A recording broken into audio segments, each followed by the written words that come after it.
There we go. There we go. It was not connected to the right thing. My bad. I know what was wrong. I apologize. Oh, I deleted the wrong thing when I was having all my audio issues last week.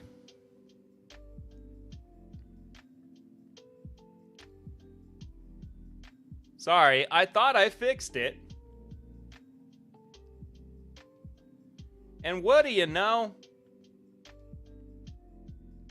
I just kept screwing it up. So, but it's fixed now. I hate when I connect to the wrong thing. I've done, look, it's fine now. Everything's fine now. We're all good. We're all good. We're not going to have any more audio issues. Nothing's going to happen. We're fine. I was all in the mood. I was all hyped up. I was all ready to go.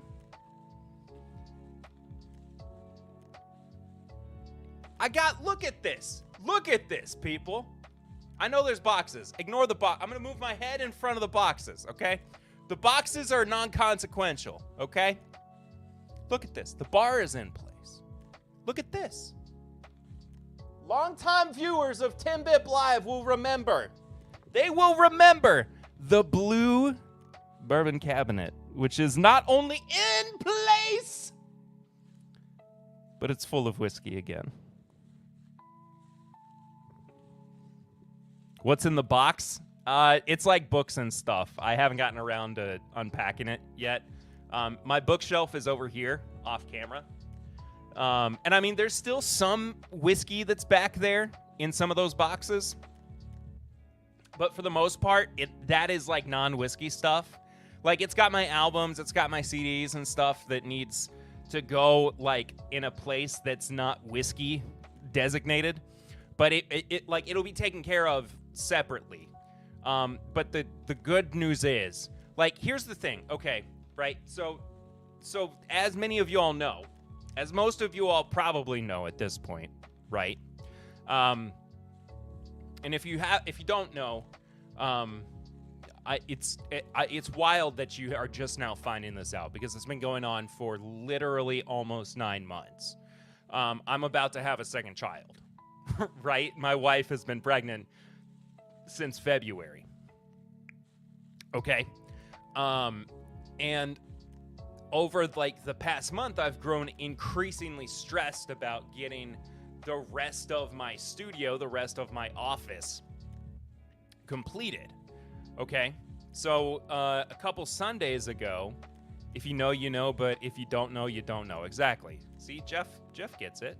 Jeff understands. So a couple Sundays ago, I finished painting the wall over here, right? This wall had to be built down here. It was just completely open concept. Open concept. That's a dumb way to put it. It was an unfinished basement.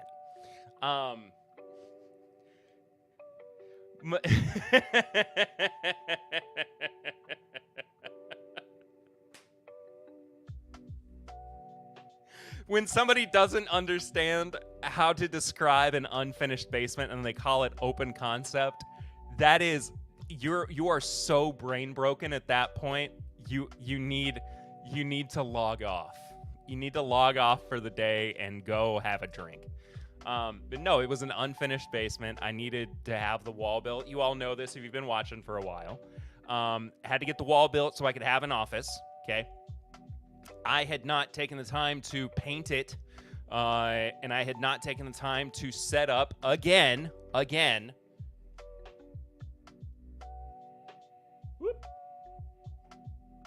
the cabinet, which if you watched when I was at my old house, and now the camera's sideways, sorry. If you watched at the old house, you will remember it was also over like my right shoulder. Okay, now it's just like slightly off camera. Okay, I could probably adjust it a little bit. but the bar is also now behind me as well. It's in the place where it's going to go. Where the boxes are, too, is going to be more shelving. It's not going to be a tall cabinet. It can't be a tall cabinet because there's an outlet back there. So it's going to be kind of lower tiered shelving, which will be a really nice display piece for more whiskey.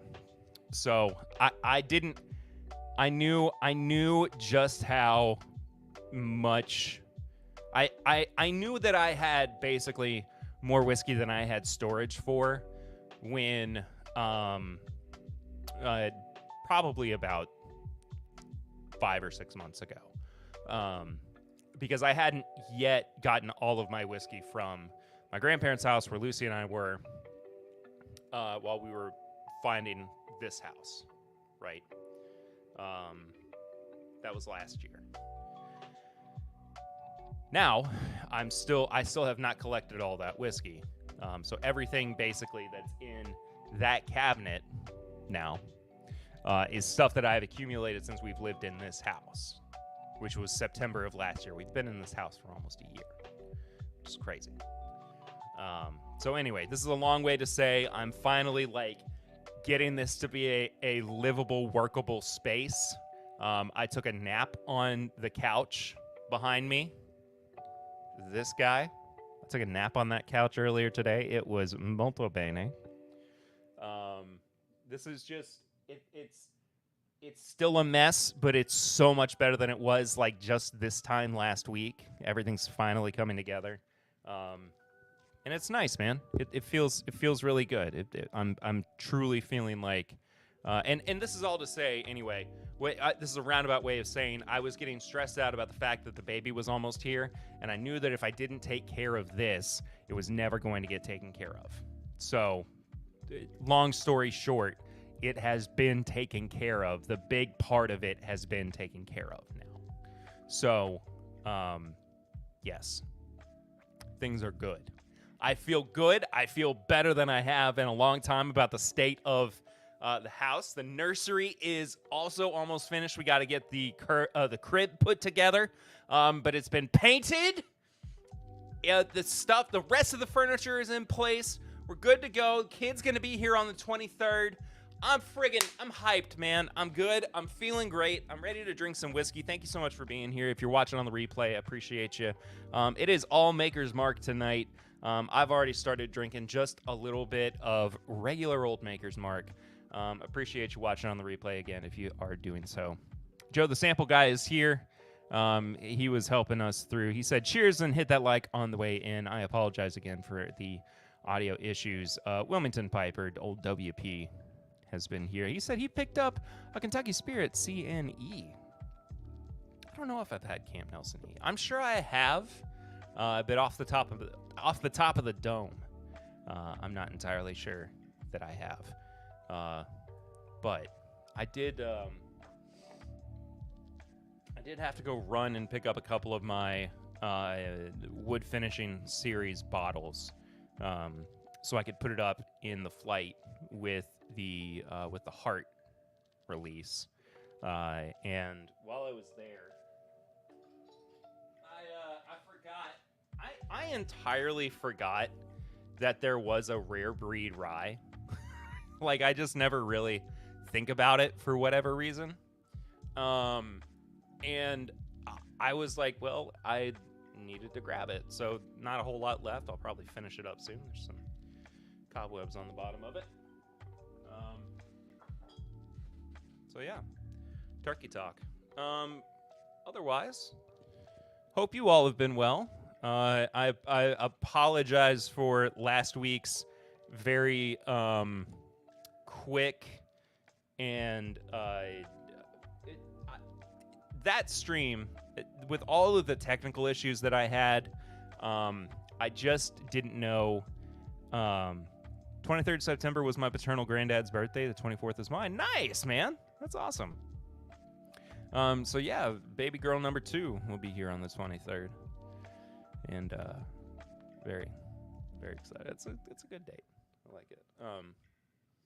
So anyway, yeah, I just couldn't I couldn't keep thinking about the technical issues I was having with the microphone and a new audio interface, and trying to deal with that while also be entertaining on the stream. So it was just easiest for me mentally to go ahead and cut it and then move on and figure it out.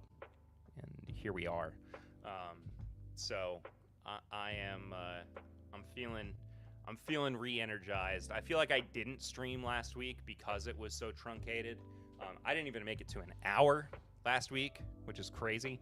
But we're going for the full 2 this week, so I hope you're ready. Just gonna finish warming up the palate a little bit with a regular old Maker's Mark. And actually, I wanted to do something that I have never done before. So once again, I've just been sipping on regular Maker's Mark. There's nothing special about it. It's the 90 proof, 5 to 7 year old blend, handmade since 1953. And then last year, my barrel from my ambassador, that was, that had my ambassador number on it, my ambassador tag or whatever, was finally ready, and it was put into a blend, so I've never compared regular Makers to my ambassador blend. So I figured that would be a fun little kind of pre-review, pre-flight to check out. Because, I was always under the impression before I started talking to people who went and got their bottles from Makers that were in the ambassador program, because I didn't really know anybody who had been an ambassador for long enough and had gotten their bottles who knew what the process was like. Because I was always under the impression, I was under a couple of impressions. The first one was that you were getting a single barrel bottle from the hi Emily, hope you're well. Regular Makers is good, tasty base. Absolutely. I saw Makers in the stream title, so I poured Makers. I'm a simple man. Joe, nothing wrong with that. I'm still a regular Makers fan. I still go to it every now and then as well. Like, I got no problem with it. I even grabbed, I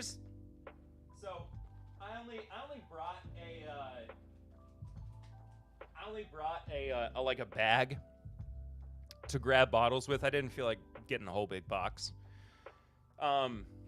So I even got just an old Elijah Craig barrel pick from one of the boxes that was there. It's from BHG, OBC. You know me. So, simple stuff sometimes. Sometimes it's good to go back to the basics.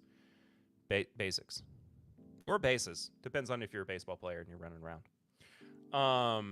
Anyway, Emily, good to see you. Thank you for being here. We needed a mod in the chat. We haven't had a mod yet show up tonight. Or unless there's a mod that's here and they've just been quiet. I don't know. Anyway, the impressions that I was under.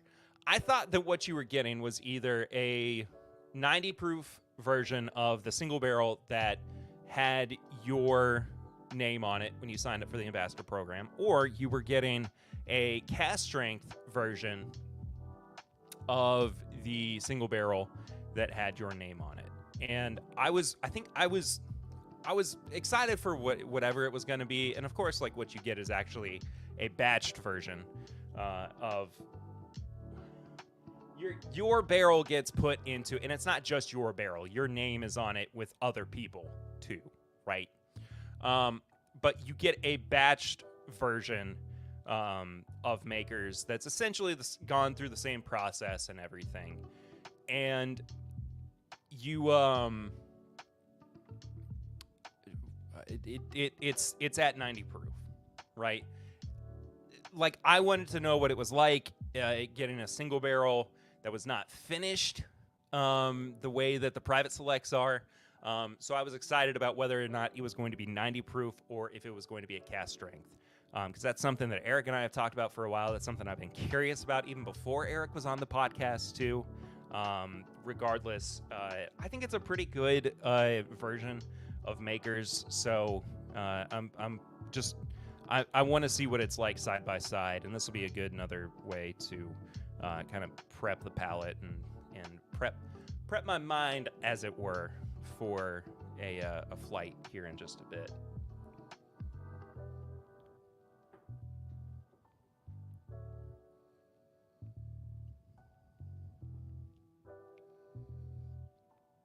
I think ever so slightly, the one with mine is a little bit spicier, but I think overall, they're very similar. I mean, there's a chance that they might just be identical, which, I mean, they're kind of trying to go for with this thing. The biggest difference is that it's got an ambassador. I think it's just an ambassador stamp, or it's just the maker's stamp on it, and it's got your name right on the label. So it's not like reinventing the wheel. They just charge you more for the wheel.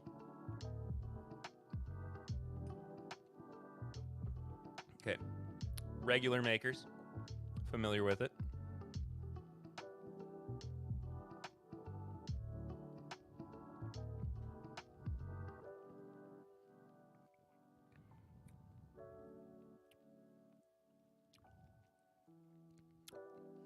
My ambassador Makers, I do think actually does have a little bit more of a spice to it. I mean, it's not huge.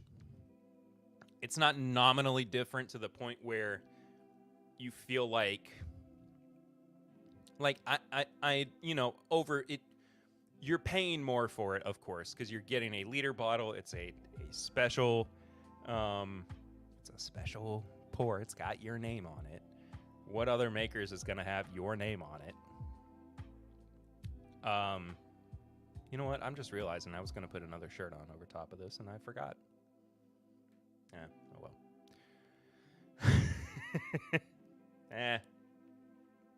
You win some, you lose some. It's fine. I'm drinking Makers tonight. I won that. It's good. It's still just Makers though, and I don't mean just Makers in the way that like, yeah, but it's just Makers, Mark. It's that there's nothing where I'm going like, stop the presses. I mean, it's Makers, man. You know. So anyway, good little comparison here to kick things off.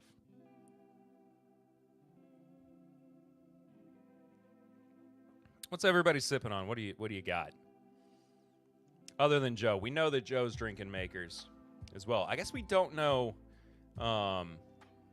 what in particular, which Makers Joe is drinking. Maybe it's just regular. Maybe Joe, the sample guy, is just getting a sample of regular Makers. We don't care what you're wearing as long as you're wearing something. WP,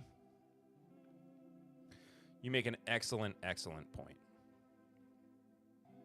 I stand up and I'm just poo bearing it. No, I'm fully clothed, even though this is my home. I don't feel comfortable, even if I'm like at home. I don't know what trauma I have packed away, but I don't really feel comfortable unless I'm typically like, I've got like shirt, pants, shorts on, whatever. I usually wear like shoes too. I know before people are like, it's nasty for you to wear shoes. I have like, you know, shoes that I wear around the house that I don't typically wear outside.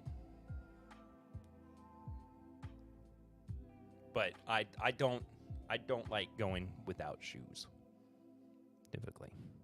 So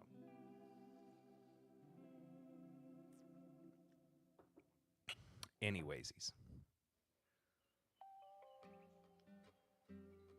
Also, what's this whole thing about my Makers is a stave profile called Oklahoma Edition from 4 years ago? Cheers. That sounds nice. What's this whole thing about cold water not being as good for you as warm water?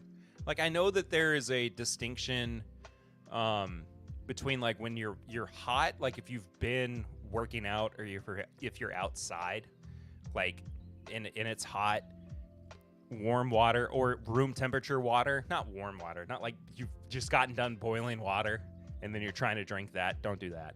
Like room temperature water is supposed to be better for you when you've been sweating, and your internal body temperature is higher. But like, I keep hearing just general statements that are like, "Oh no, you shouldn't be drinking like ice water." Is there any truth to that? Is there any weight to that statement? Because I feel like there's not. Because I just like, and I don't know. It just feels like Facebook science. You know what I mean? It doesn't feel like there's a whole lot of doesn't feel like there's much to go on there.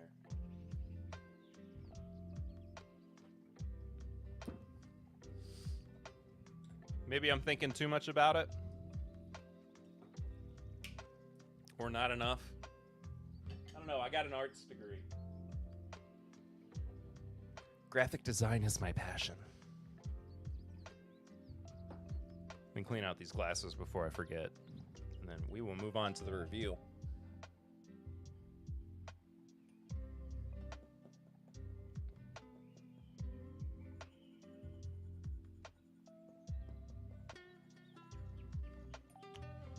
Because I don't want to wait too long on it, especially since I've got more to get to.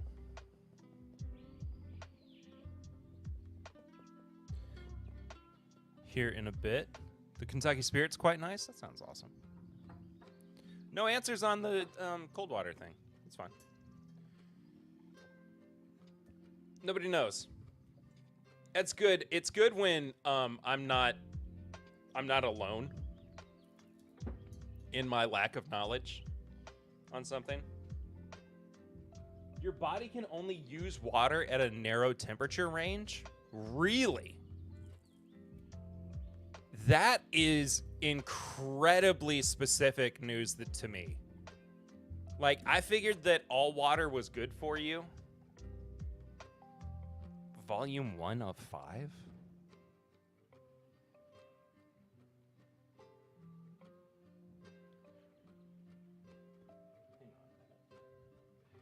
Hang on just a cotton picking minute here.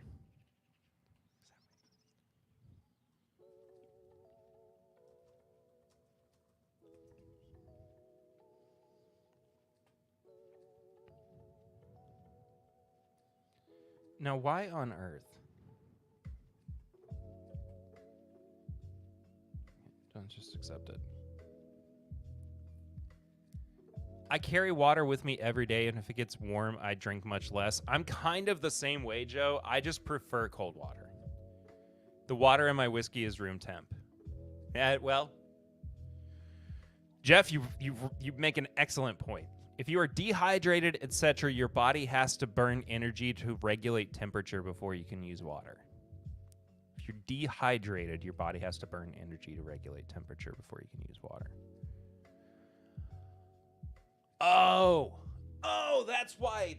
Okay. So if you're somebody like myself or Joe who just chugs water all day, like I am not somebody who gets dehydrated easily, right? I mean, I can feel myself getting dehydrated, but I think dehydration for me is probably very relative to my own situation, just because I drink water constantly, right? It's not necessarily that what's going on, Biking Bourbon? Hope you're well. It's not necessarily that I am like trying to constantly replenish my body with cold water. I'm just always drinking cold water, so my body's used to it, I suppose. Anyway, we'll talk more about this bourbon instead. All water is basically good. Yeah. All water is good, but not all good is water, I guess. Anyway, moving on to this excellent looking bottle.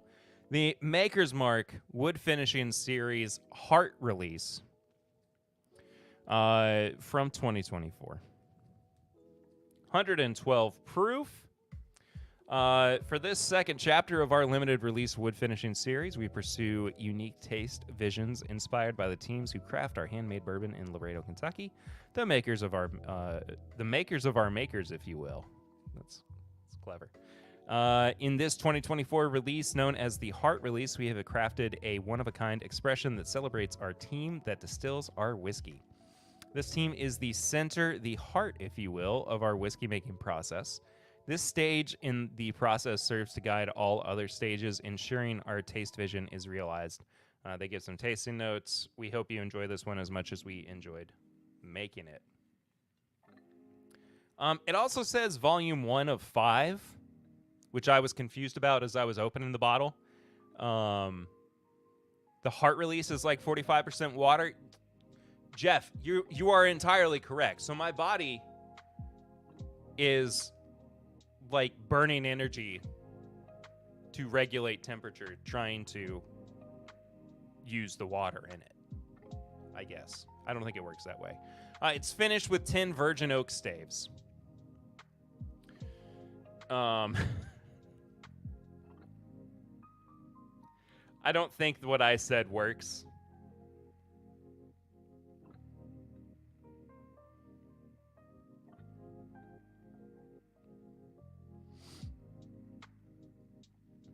Maker's Mark is a certified B Corporation. I did not know that. Meeting the highest standards of social and environmental impact. That is awesome. Very good. Very good for them. Maybe I've covered that on the live stream before, but I've learned, I don't know. Doesn't matter. I believe I paid $90 for this. 80 or 90? Let's look up the MSRP. So I'm not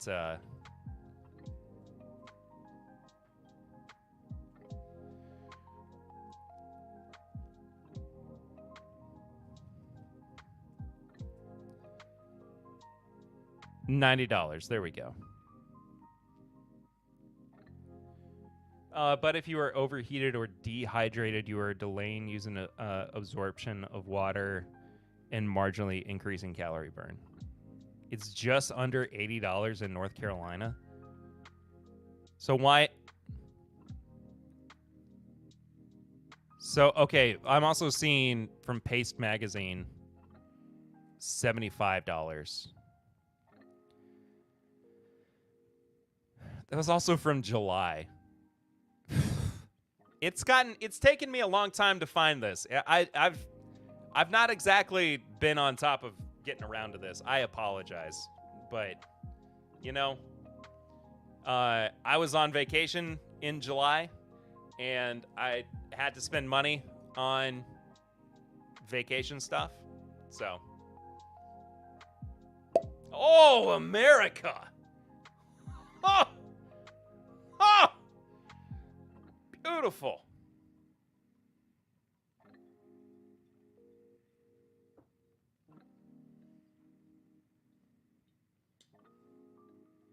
Fantastic. Yeah. I love the new limited release bottle.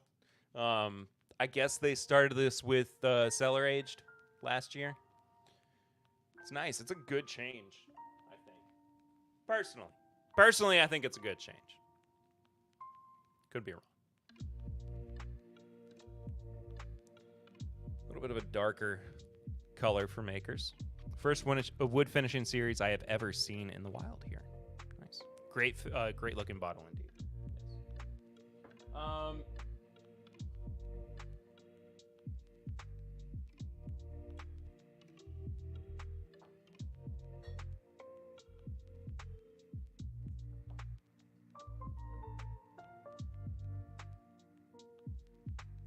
Yes. I'll talk about the other wood finishing series releases that I will be putting this up against later, but they are older releases. I mean, like, not like just last year. They are older releases, and I'm curious how it's going to compare. But regardless, let's dive in. Let's check out the nose here.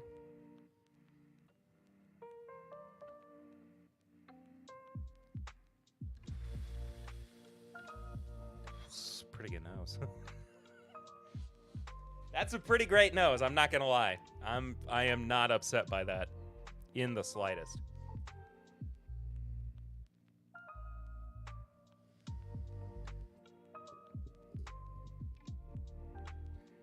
It is very oak forward, I would say. Some sweetness. It's quite sugary, actually, on the nose.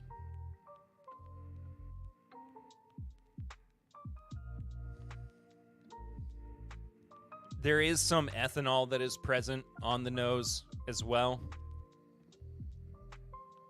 It's making me kind of kick back just a hair, but not so much that I'm not still enjoying the somewhat subtler notes that are present in there. Decent legs. I mean, not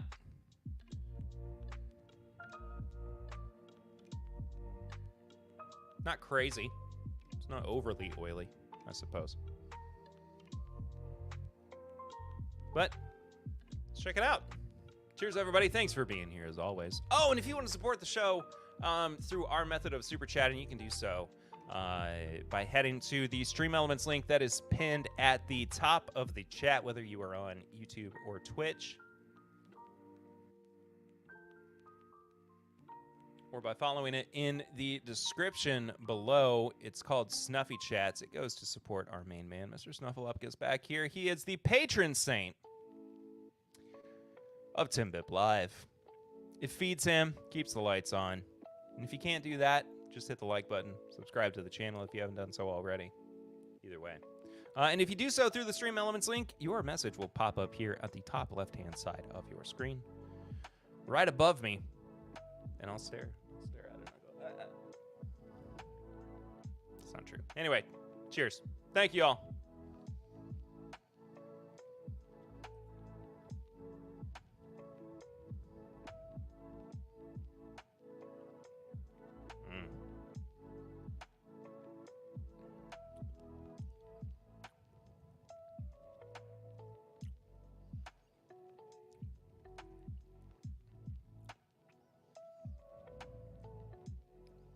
There's a little bit of a citrus punch up front, which I honestly was not anticipating.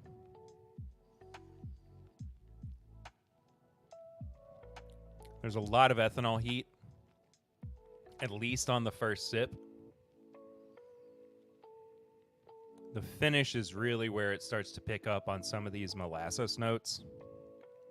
It starts to go kind of gingerbready, too, very subtly, though.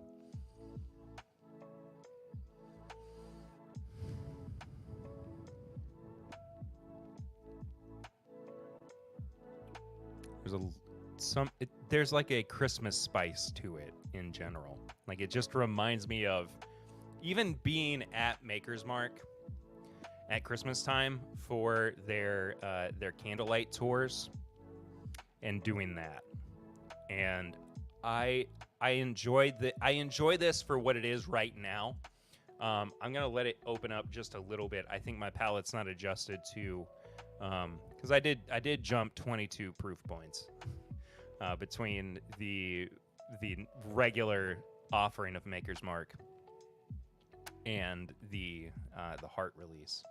So I think my palate does need to adjust a little bit to it.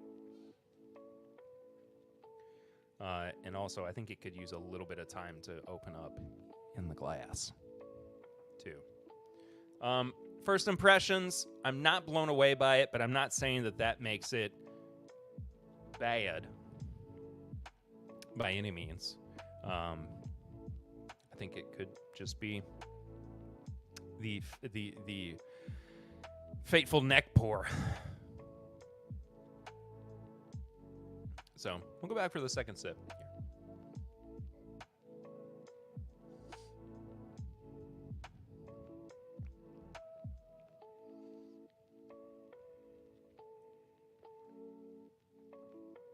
What immediately hits me on the front of the palate is like a lemon pound cake with icing on top of it. Not frosting, icing. There's a coffee note in there too, but a coffee drink, not just straight up like black coffee.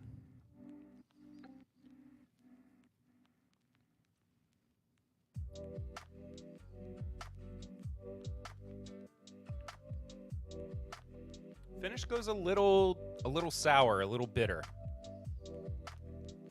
Sour as like an experience, not necessarily in like a flavor profile, if that makes sense. I don't know if this is my favorite wood finishing release. Anybody who is familiar with at least the past, year of the podcast remembers too. Eric and I were not big fans of the cellar aged release either. So I don't know if this is just kind of vindication that we are on track to be, I don't want to say disappointed by, or maybe Makers is kind of trending in a direction to where we are not as happy with some of their limited releases. I definitely don't want to say that because I don't know if that's fair yet. And there's still plenty of time for them to prove themselves as well. It's Maker's Mark. I don't want to say prove themselves. But to see where they go from here. But I feel like I have enjoyed wood finishing series releases in the past way more than I have enjoyed, especially even on first crack. Than I have enjoyed both the Heart release and cellar aged. So it's. I'm not sold on it just yet. I'm gonna again. I'm trying here. I hate to keep going into new Makers products and being frustrated with them. But I will say, and shoot.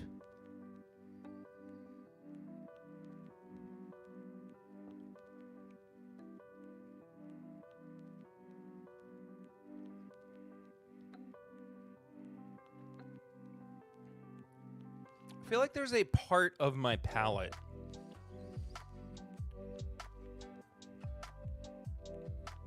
that it's not engaging. Like it's just missing. Is that? I guess that's just a different way for me to say.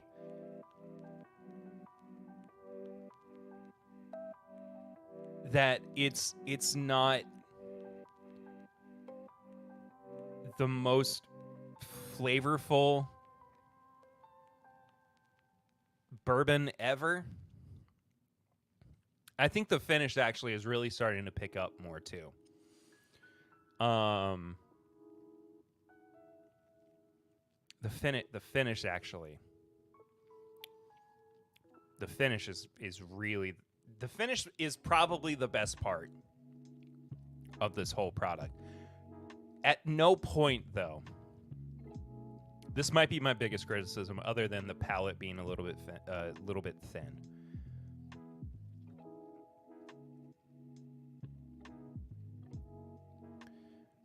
At no point does this really read like a Maker's Mark product. I'm not ever really going, oh, this is elevated Makers, or this is evolved makers, or there's something here that feels like I can see where they were going with the DNA of makers to change it into something else.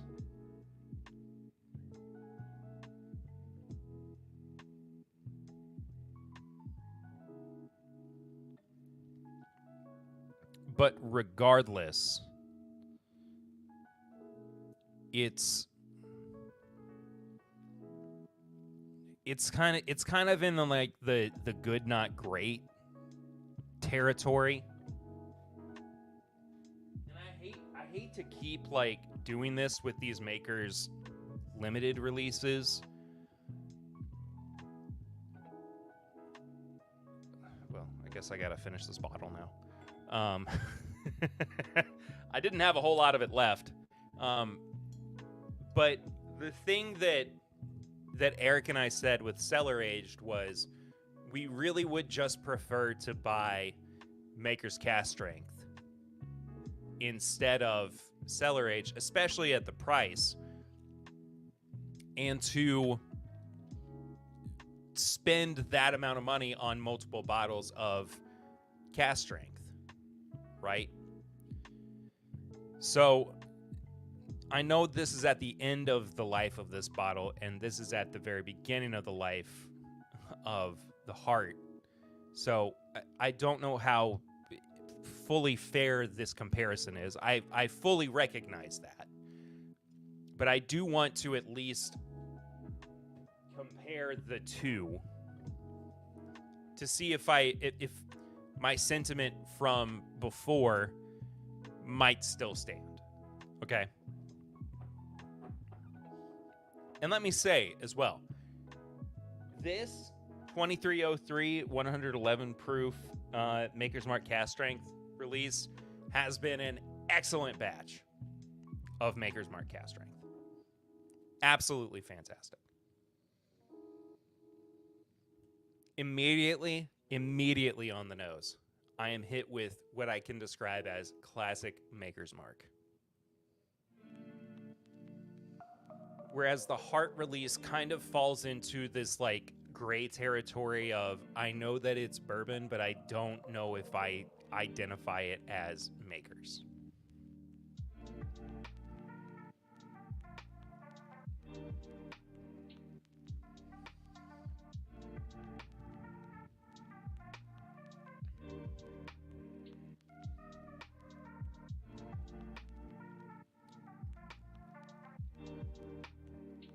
Maker's Cast Strength, man. It just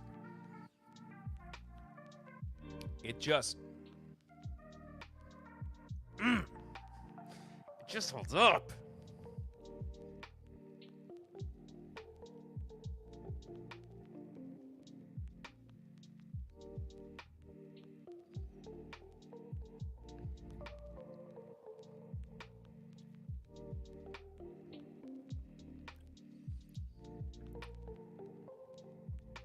Oh, okay. Having the cast strength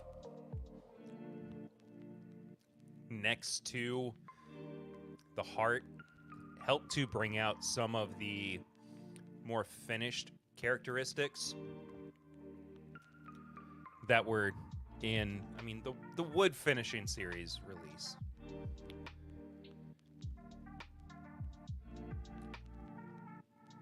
It's a little bit drier now. It's a little bit... It's definitely more oak forward. The spice has presented itself more. I would say that if there was ever such a thing as dried vanilla,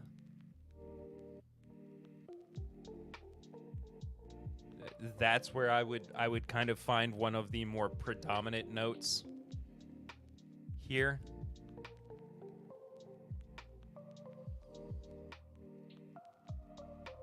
The finish is not as compelling when putting them side by side.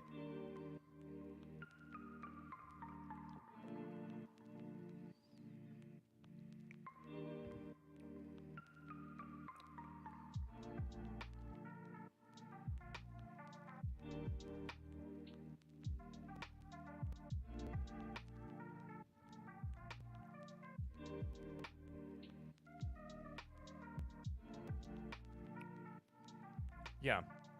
I mean, it does fall into the, for me at least,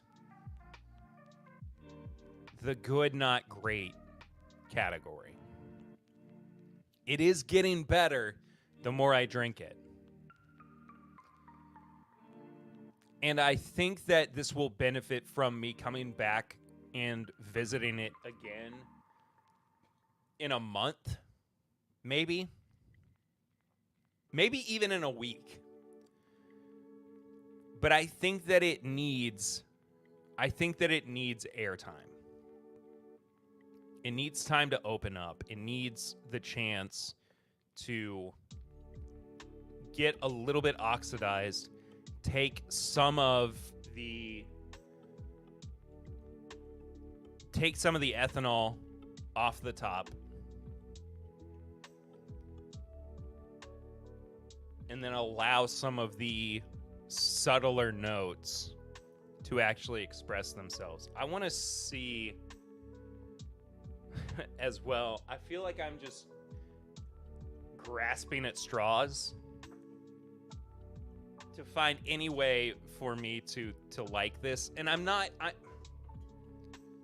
Maybe I am. I'm sorry. I need to pour a little bit more so that I have room, but I want to add a little bit of water here as well, since it's cast strength. Maybe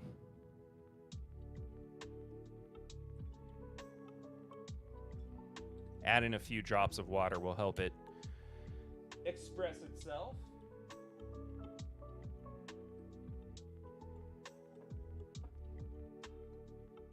I don't know for sure. I mean, it'll change it. I don't know if it's going to change it for the better. But when I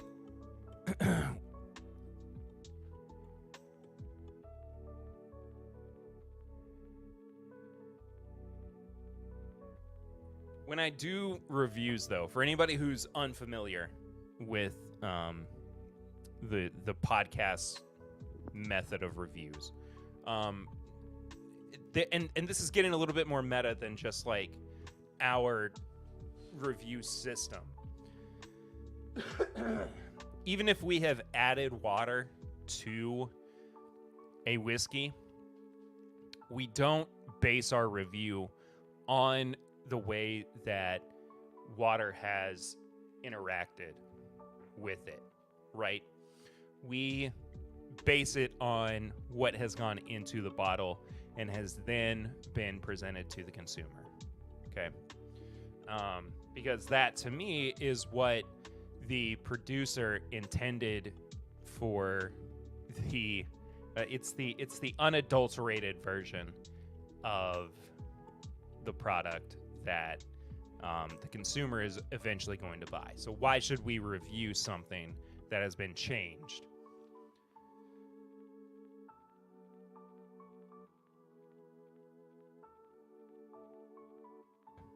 Sorry, I keep having to cough and turn my audio off. Anyway, why should we review it in an altered state, as opposed to the way that, you know, the creator of the product intended for it to be reviewed or consumed or bought, even. So, all that to be said, you know, when we do our reviews, we're doing it at face value. I mean, that's why we always stick to MSRP as well with our price point review, as opposed to like what you might see it for in a store. Because to me, it's more important to say, this is what you should see it for. We're reviewing it based on the suggested retail price. I know that stores crank up prices because they want to try to make a quick buck off of your willingness to overpay for a bottle, depending on hype. So that's a very inside baseball way to talk about our method of reviewing. But for anybody who has any sort of, you know, interest, in why we do things the way that we do in particular on the podcast, and which extends to TIMBP Live here on the YouTube channel as well. There you go. So that was a good way for me to ramble for a couple minutes while the water mingled with the bourbon. So I don't think that a few drops of water is going to change the color, and I don't think it did. It certainly changed it into a more Makers-esque nose. Yeah, way more of a Maker's profile on the nose. Sweeter, infinitely more caramel forward. Even like more of a balance into what I would say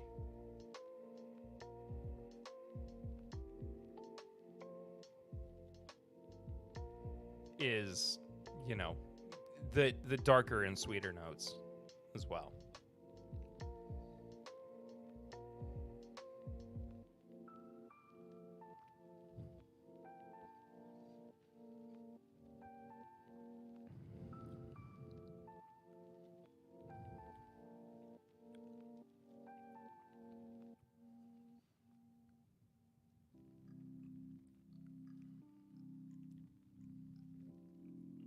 It's a little more expressive on the palate as well.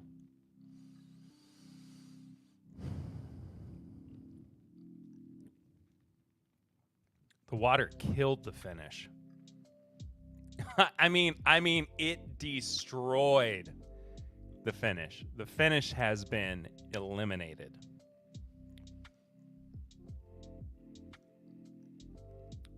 That's crazy.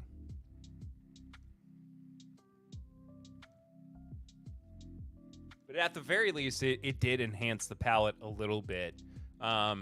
Virtually no alcohol burn. The spice has been tempered a little bit, not by so much that you feel like it's not there, but the water didn't really help out the flavor profile in a way that makes you feel like this is the way to drink this bourbon.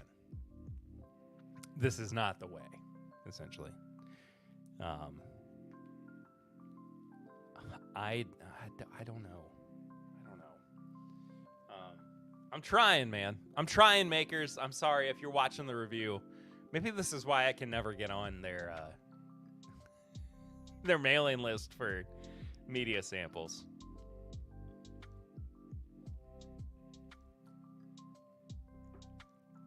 The thing is, like, I love Maker's Mark. I really do. Cast strength is something I always have on hand. Regular Makers is something I always have on hand. I consistently look to make sure that a bar has Maker's Mark, because I feel like that's one of those things. Even like, and I'm if I go to a bar, I get Turkey 101. Like, that's my bar bourbon. But I feel like a bar is worth its snot if they have Maker's Mark at a very low end theory. I feel like that's something everybody understands, right? But with all that in mind, I think that they are very hit or miss with some of their... Let me rephrase that. I think they are very hit or miss with their limited releases. I've never been one to consistently say this is the best new limited wheated bourbon release on the market. I think that cast strength Maker's Mark is one of the best available cast strength wheated bourbons that you can get, for sure. For sure. It is one of the best available cast strength, barrel proof wheated bourbons on the market. Can't find Antique 107. Maker's Mark, cast strength. Easy answer. Easy recommendation for me. I mean, that's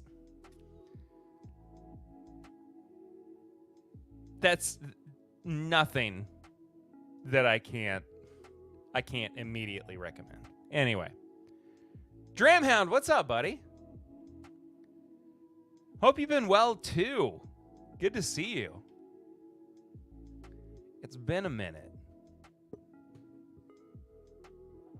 but I appreciate you stopping by. I've been reviewing this heart release for like 30 minutes now.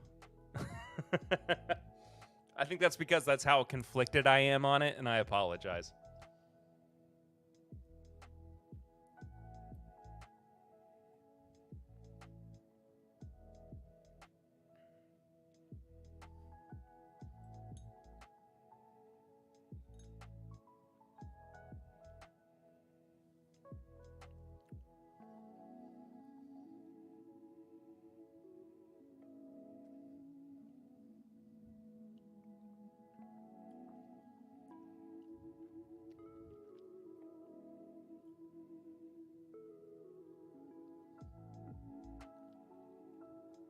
Sorry, I didn't mean to be silent. I was trying to finish up what was in my glasses so I could go ahead and get things ready for the flight. Wanted to wrap up the review portion as well by saying a very long minute. Life has been life. On the way back up and linking back up with a whiskey fam. Dude, all good. I totally understand. I'm about to go on a little bit of a hiatus myself in a couple weeks. So, it happens. I'm more than likely one of the more understanding people in this space. You do what you need to, brother. Either way, it's good to see you.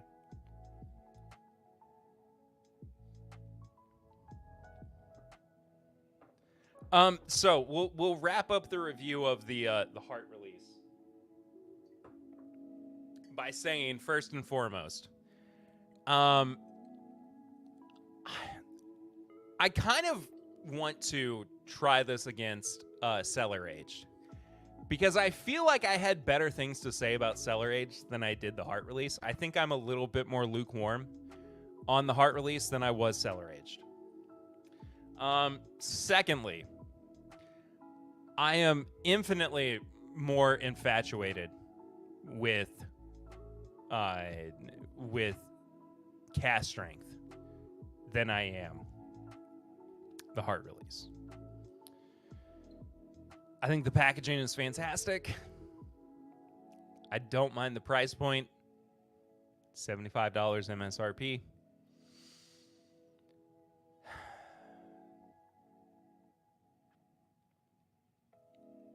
If you're a Maker's diehard, I get it.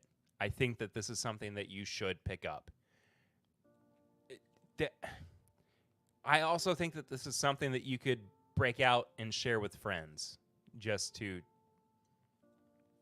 show what else is out there from Maker's Mark. Because for so long, Maker's was just Maker's, right? And then they really started to innovate with their own products. I don't think that this is the best representation of what they can do, but this is it again, to go back to what I said. This is good, not great. I look forward to seeing how this opens up over time, but in the meantime, it's going to sit for a little bit. So,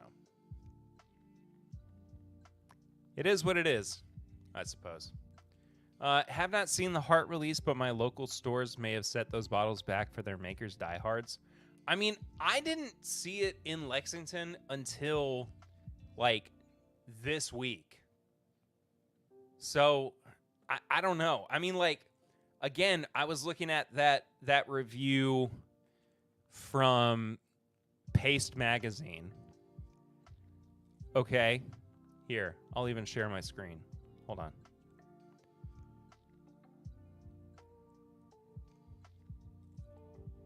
Hang on.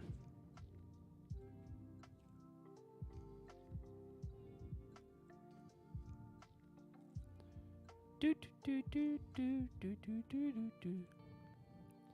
Won't you take me to Paste Magazine? Won't you take me to Paste Magazine? Won't you take me to Paste Magazine? Won't you take me to their website? It's really white. All right, anyway. I'm almost there, sorry. Just trying to make the most, like, user-friendly. Okay. Maker's Mark Wood Finishing Series, the Heart release, July 12th, 2024. So people have been reviewing this since July? I'm like 2 months behind on my review. And they gave it an 8.5. The crap, man. This is probably something that they got sent, though, to review. You know what I mean? I'm not saying that this was a completely impartial review. On the nose, the first impression I'm getting here is silky. Bittersweet dark chocolate. This is deep and cocoa-y with flourishes of dark stone fruit jam and seasoned toasted oak. I'm getting some faint wood smoke hinting at the oaky roastiness along with pleasant... Isn't Paste Magazine supposed to be... They were like the music magazine back in the day. I remember going to... What's going on? Why is my camera so weirdly positioned? I remember going to my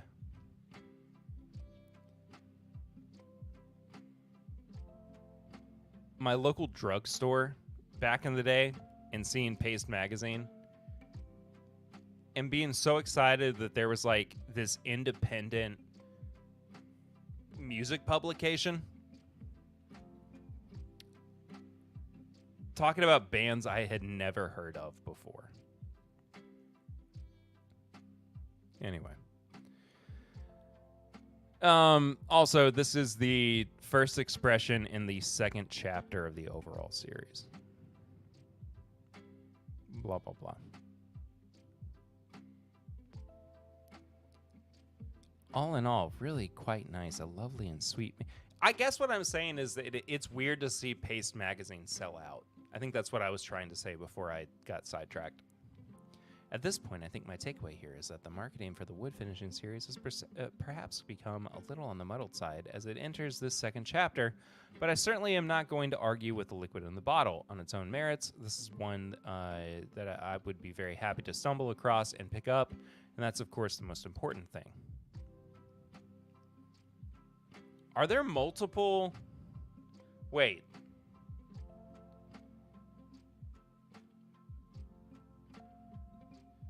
Are there multiple proofs?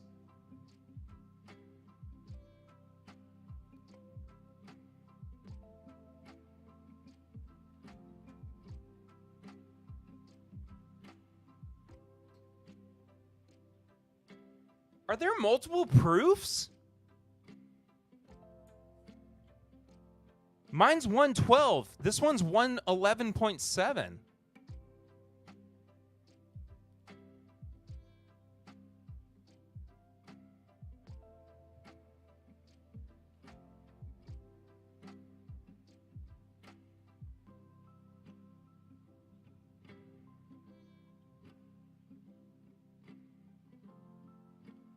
Oh my gosh.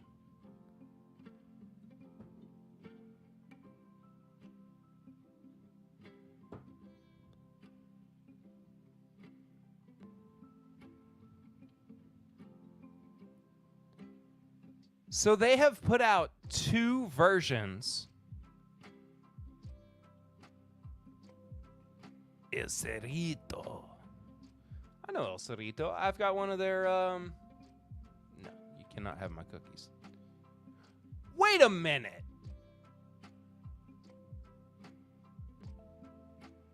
This one says 112.6?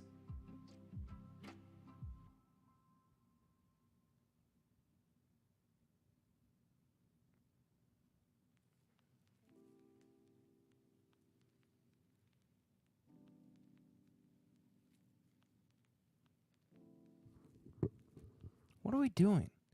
All right. I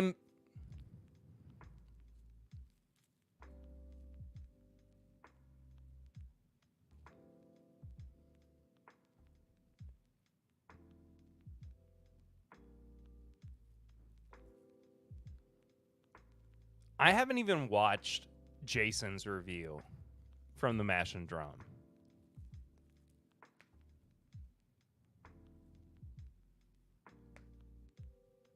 Dang, Dara did her review back in July, too. God, I gotta step up my game, man. I mean, yeah, it is cast strength, but I just feel like this feels like something, because like the cellar aged, they only had 1 proof point that they put out. Like there was only 1 proof point release that they put out the whole time, right? At no point was there a second release. I did not know.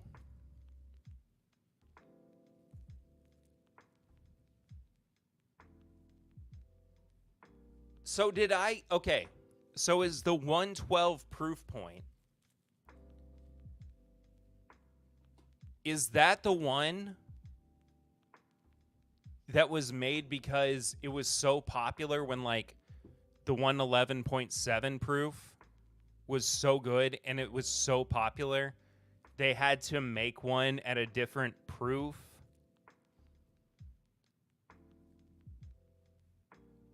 Just to get more product out, but it didn't meet the... You know what I mean? Bro, I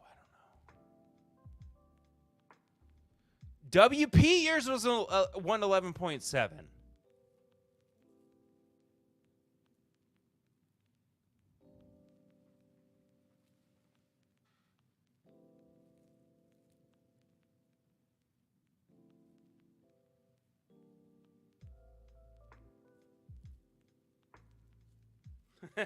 What's up, Sugar Kitty?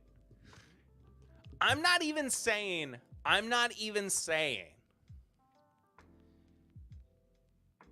that it's going to be that different. But I do feel like it seems that people are fond enough of this that the proof seems to matter a little bit, right? I don't feel that crazy. I mean, I might be.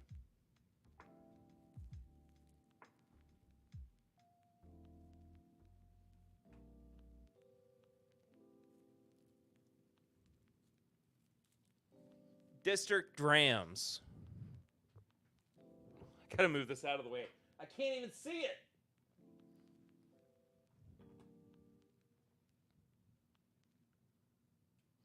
Yo!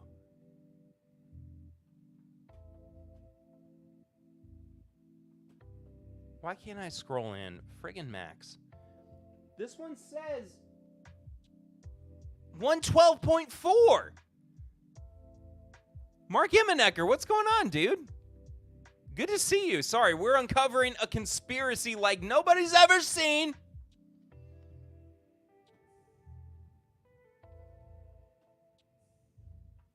Hang on.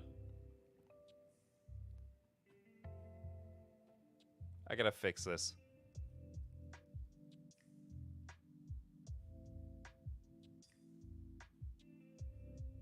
Sorry. The proportions were just wrong. Oh, come on. Just move. Come on. All right, there we go. So this bottle says 112.4. Mine was 112. There's one that's 111.7. There's one that's 111. This one got sent to this guy.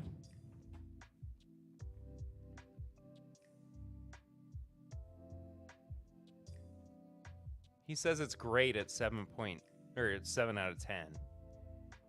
Let's see what Whiskey Advocate says. Theirs is also 111.7. They gave it a 91.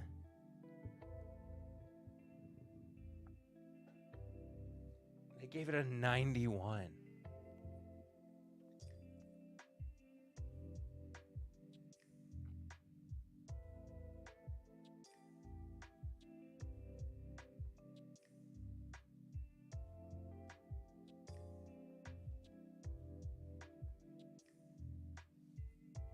All right. Anyway, I think I've got to try the other proof points now. However many different releases there are, I wasn't about to sit here because I get the feeling that Jason has the 111.7 proof too. I didn't want to sit here and react to his video. I'll do that on my own time.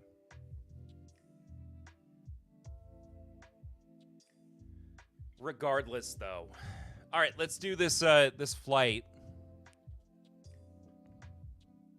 where we are comparing the Heart release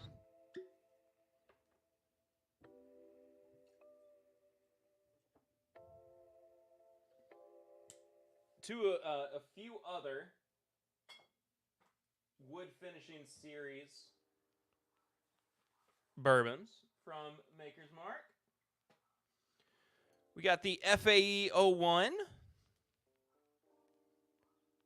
at 110.6 proof. Now I'm like questioning, were there always multiple proof points for the wood finishing series collection?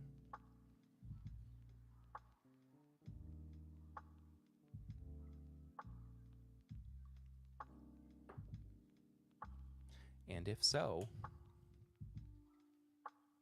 was Makers trying to pull a fast one? I've also got 2019's RC6. When was the last time you had RC6?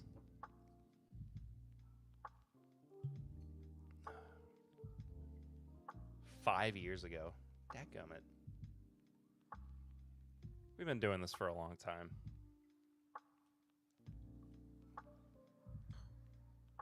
And then finally, we got last year's final edition of Chapter 1 of the wood finishing series. Bip. Bip, bip, bip, bip, bip, bip, bip, bip, bip, bip, bip, bip, bip, bip, bip, bip, bip. BEP 110.7 proof. Did I say what RC6 was? I don't think I did. 108.2 proof. BEP BEP, last year's release, is 110.7 proof.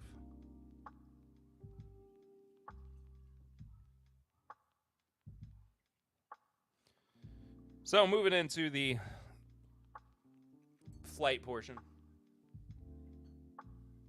of tonight's stream.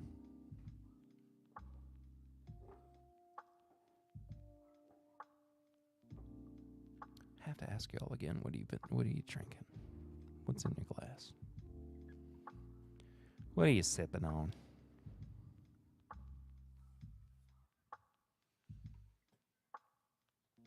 I'm genuinely perplexed by how many different proof varieties there are.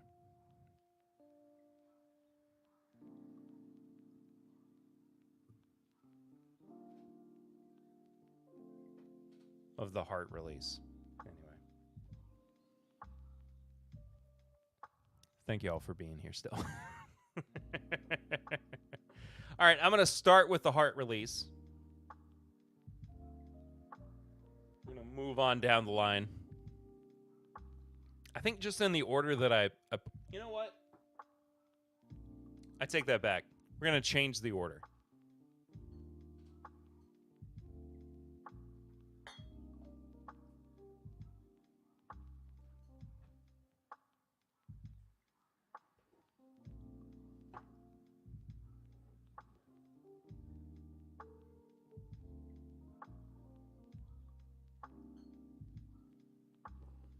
We're going to go oldest to newest. So we're going to start with the RC6. Dramhound said had RC6 a couple weeks ago. I still enjoy it. It's been so long. I genuinely forgot that this is one of the wood finishing. This is one of the wood finishing series bottles that I have. But I mean, man, I've had it forever.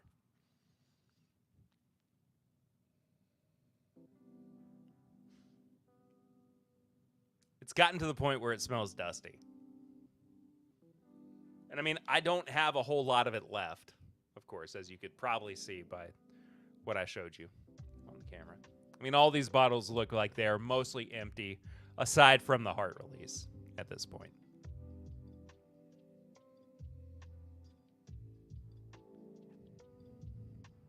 Oh, it smells good, though.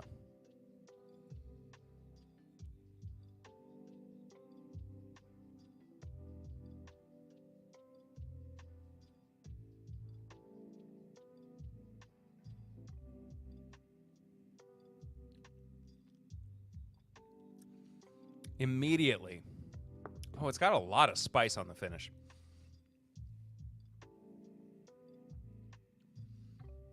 Immediately, I feel like it has more character up front. I feel like it is actually showing itself to be a more crafted. Oh, the finish is so good. The finish goes into, like an iced snickerdoodle. Snickerdoodles are one of my favorite cookies. Not that you have to remember that. There's no reason for you to remember that. But it's a good cookie. But an iced snickerdoodle, it's money. It's money right there. Really, really solid pour. Really solid. Infinitely drinkable too. I mean, like, the proof, I think, is approachable enough at 108.2 where you're not going, I need time to adjust to this. But you're still like, you like the little bit of extra heat that comes with it.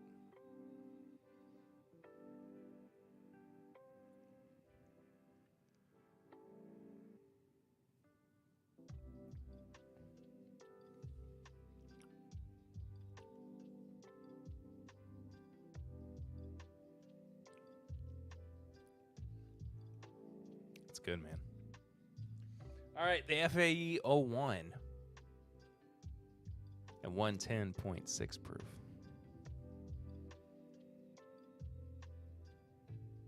A little bit lighter.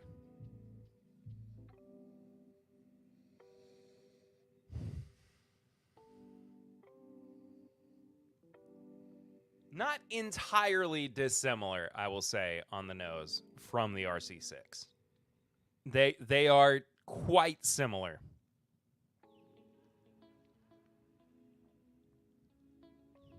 That virgin toasted oak.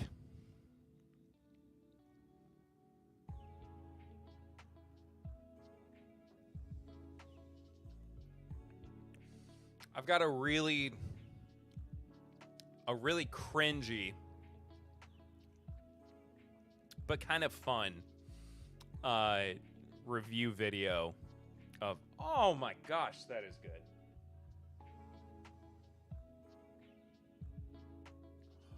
Sorry. Of the FAE 01. The FAE 01. That sounds like you put, like, if there were a Star Wars name generator and it was just kind of like you didn't give it any kind of prompt, but you just kind of you kept hitting like generate like Phaeon. Phaeon sounds like a name that a Star Wars name generator would have come up with. Phaeon. And like or like a Tolkien, like a Lord of the Rings name. Phaeon. Phaeon? I don't know. Either way. FAE 01. The first like video review I did on the TIMBP YouTube channel was of FAE 01. And it was weird. It was bizarre. I was in a weird headspace back in 2021. Coming out of the pandemic, not sure where I wanted to go creatively.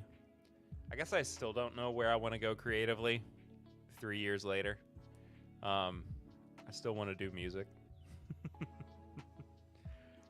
I got another kid who's going to be here in a couple weeks, but you know, you only have time for so much, I suppose.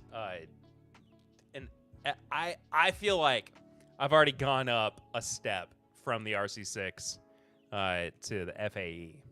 So, am I going to feel the same way when I get to the BEP, the BEP?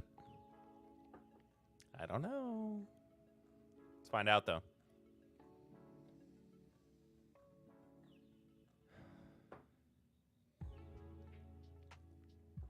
Okay, the nose is definitely the freshest, but it's also, the most recent pour. God, this really is just a full Maker's Mark night.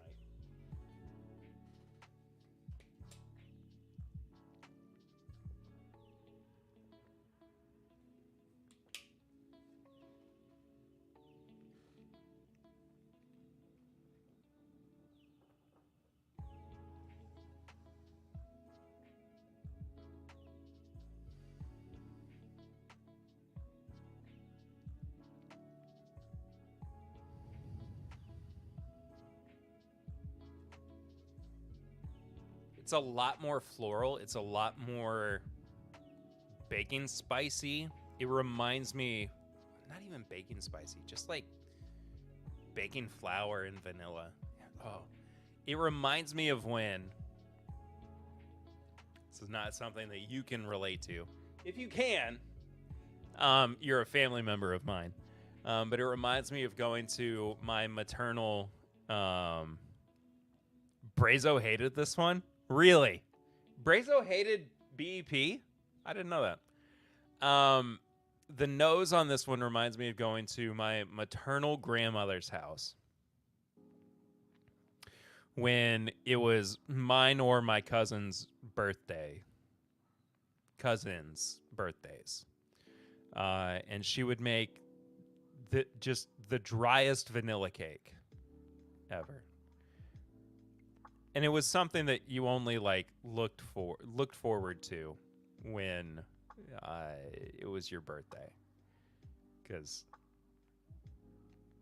she made it, and then you extra looked forward to it or wished that you could have it again, I guess, when she wasn't around anymore. And she hasn't been around for 15 years at this point, 16 years. So Yeah. It's a nice smell to be able to relive. So it's okay if Brazo doesn't like it. I like the smell.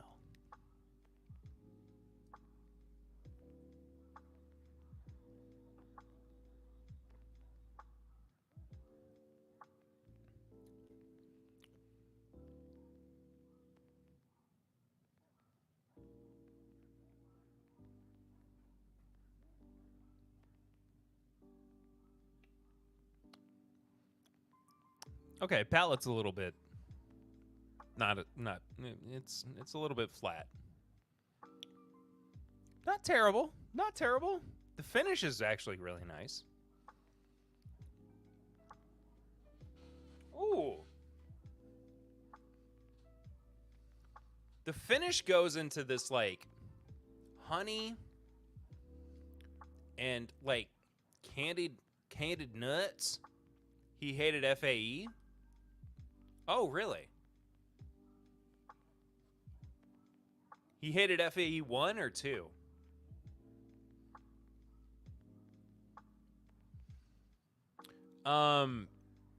You know what the finish on BEP reminds me of? Now that I'm saying all this, is actually baklava.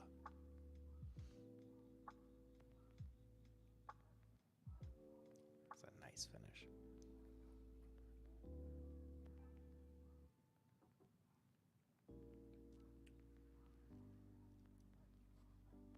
But the palate up front is just kind of nothing.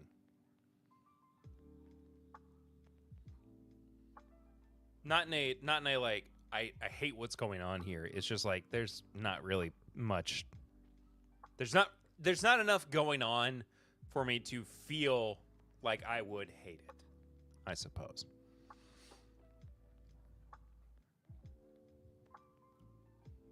Yeah, the finish is nice. It's a good finish. And then finally the heart release.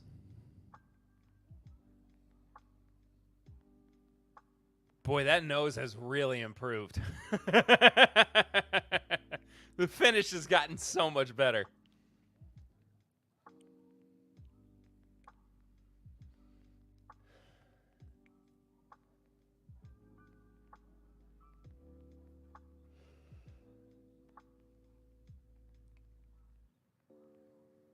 Dare I say that the nose has started to smell like an old-fashioned, even. A lot of citrus, a lot of like darker kind of bitters notes, too.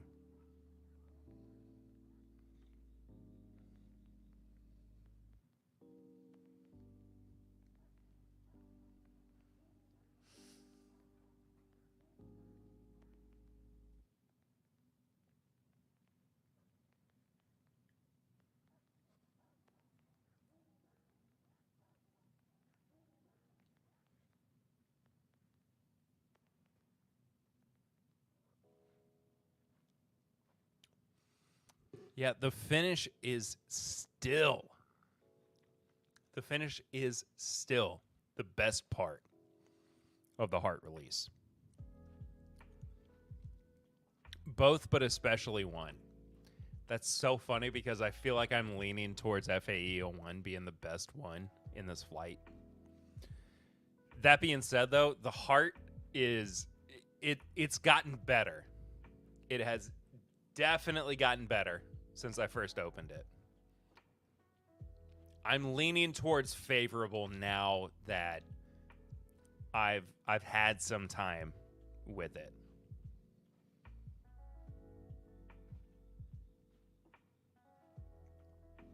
I freaking love baklava though. It's my Middle Eastern roots. I am aware of 2 Maker's Mark stave profile picks named baklava. I even own one. Joe the sample guy. Considering the fact that you have a part of your handle that includes the word sample in it, Would you be interested in supplying this particular YouTuber slash bourbon podcaster with a sample of that Maker's Mark? By chance, I will also return in kind with samples.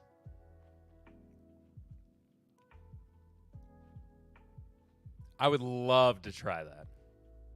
I just I ordered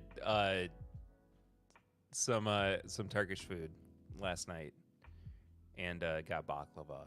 So I think that's kind of why it's fresh on the mind. But God, I love Turkish food, dude. My dad, for anybody who doesn't know.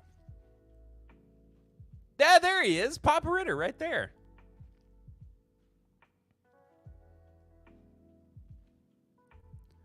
We have semi Middle Eastern northern African roots in Morocco.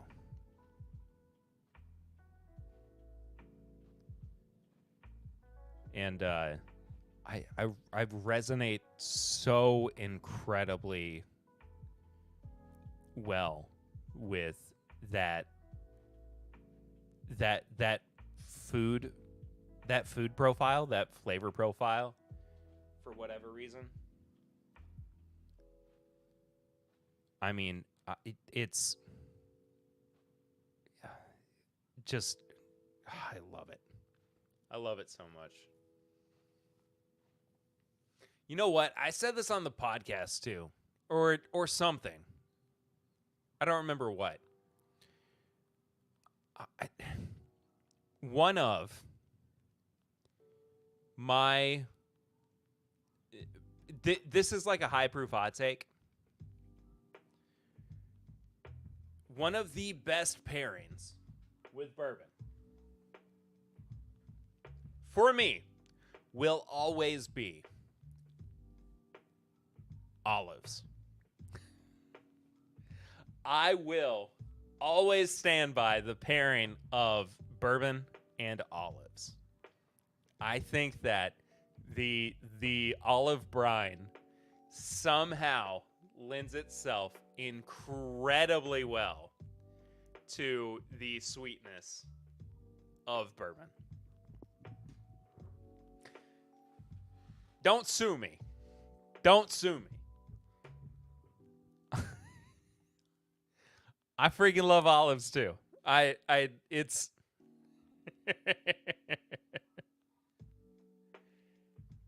it's somewhere in our bloodline that we have inherited that. But I absolutely get that from you. Because Mom does not like olives. Mama Ritter hates olives. I could eat Mediterranean food every day for the rest of my life, and I would be completely fine. Mediterranean food, to me, is maybe peak cuisine. I know that is, and it like, it would vary. Pouring a taste of the Maker's Mark baklava, it's very oaky. You have about 6 ounces left. That's 6 ounces is like not enough to share, so don't worry about it, Joe. That doesn't feel like nearly enough to share. So I am keep that for yourself, my friend. But Mediterranean cuisine is not conducive to bourbon tasting. But it is it is my favorite. I think I'm gonna just hands down say I think it is my favorite. Anywhere from Greek to Turkish to Moroccan to it's hands down, hands up. Caught, sue me. Don't sue me. Either way. This flight is super interesting. Because I really did come back around to and Dad, I guess when we come over for dinner next week,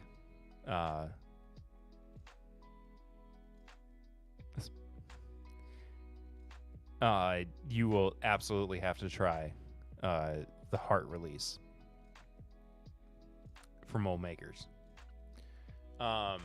It's different. It's very different. It's not your normal Makers, but I'm enjoying it more and more. But out of these, man, all right, I'm gonna have to go back through. You've got a bottle?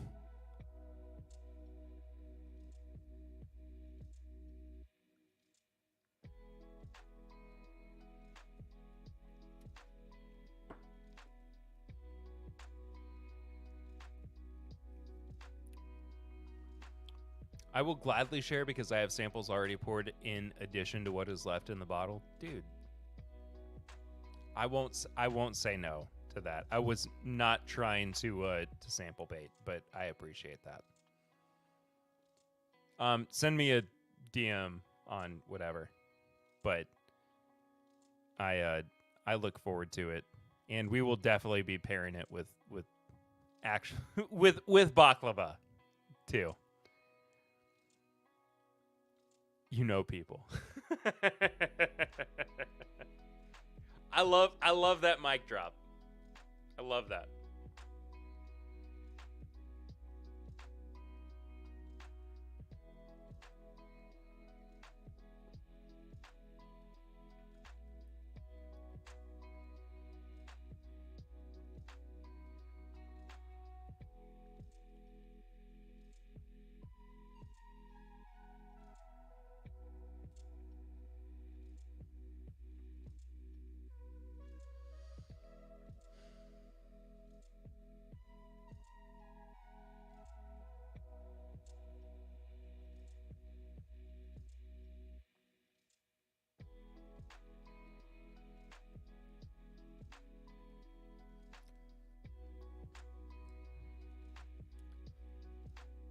Ooh. Okay. It has only taken me. It's taken me over an hour. Papa Ritter also just texted me.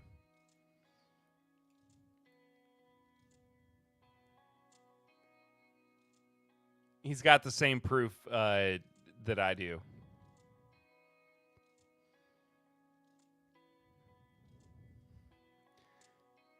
I mean, mine is open, Dad. So, I'll bring mine over. No reason for you to actually open yours.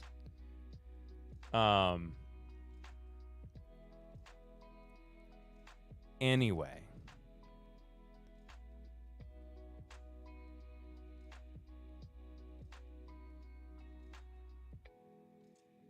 We'll talk about it, but regardless, well,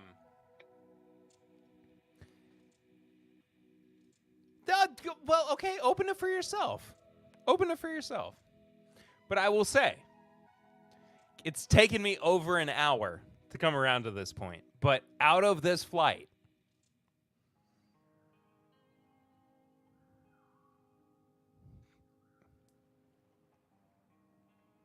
the heart release might be the best one.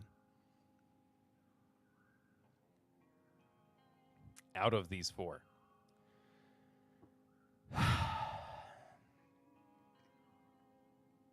I was not prepared to make such a statement.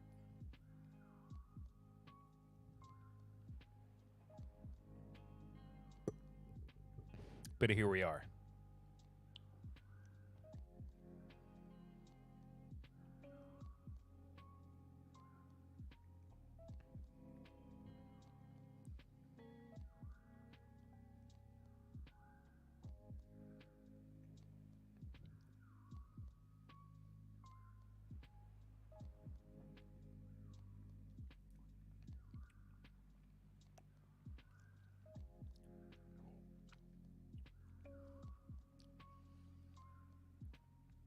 They are all very, very consistent in quality. The heart really needed to open up. I mean, it do whatever you want to with it, Dad. I don't care. It just really needed time to open up. On first sip, it was good, not great. Going back to my initial review. All that being said, though, it got there eventually to at least where it was consistently good with the other 3 in this flight. That is saying something to me that Makers is keeping it, keeping things. They're keeping a level head with their production process with the wood finishing series. I don't know if there's any real way to fully rank on preference here because they're all extremely their own product too. Just in little juts on the spectrum, but I am going to do. I'm gonna do the Infinity blend.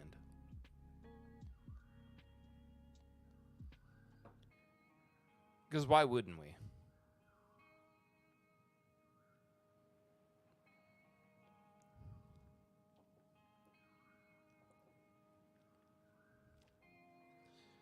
The Maker's Super Blend.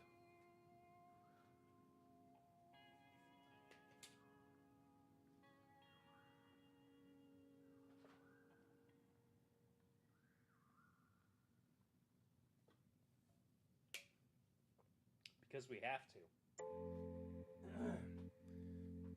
Not just because we should, but also because we have to.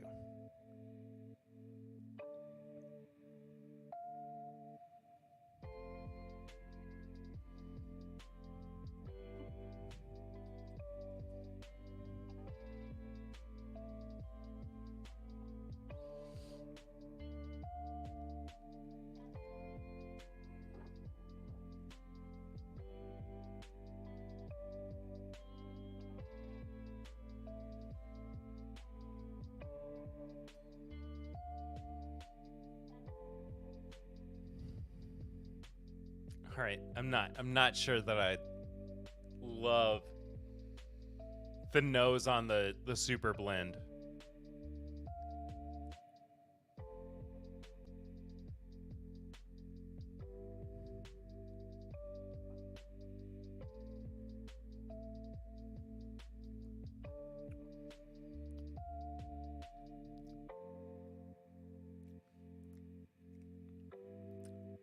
No. No.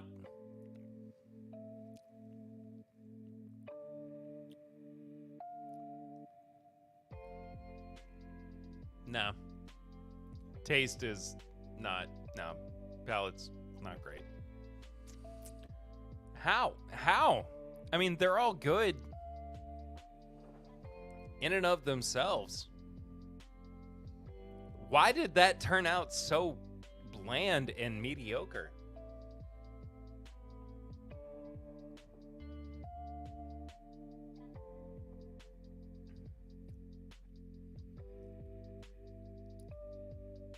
Ugh. I don't know. Either way. Thank you all so much for watching tonight. I think we're going to go ahead and wrap it up. It's been a fun stream. It's been a fun review as well. Appreciate you all watching. Thanks for watching on the replay too. If you haven't done so yet, follow the show. Follow the show on social media. If you haven't done so already, at My Bourbon Pod. Support the show on Patreon at patreon.com/MyBourbonPodcast for as little as $1 a month. But for $5 a month, you get bonus content every single week. And there's all of the ways that you can support the show and get extra stuff in the description below too. But regardless, we will see you all next week. We're getting so close to baby time. It's crazy. See y'all real soon. Until then, though, I am Perry. This has been TIMBP Live. We love you. See you soon. Bye.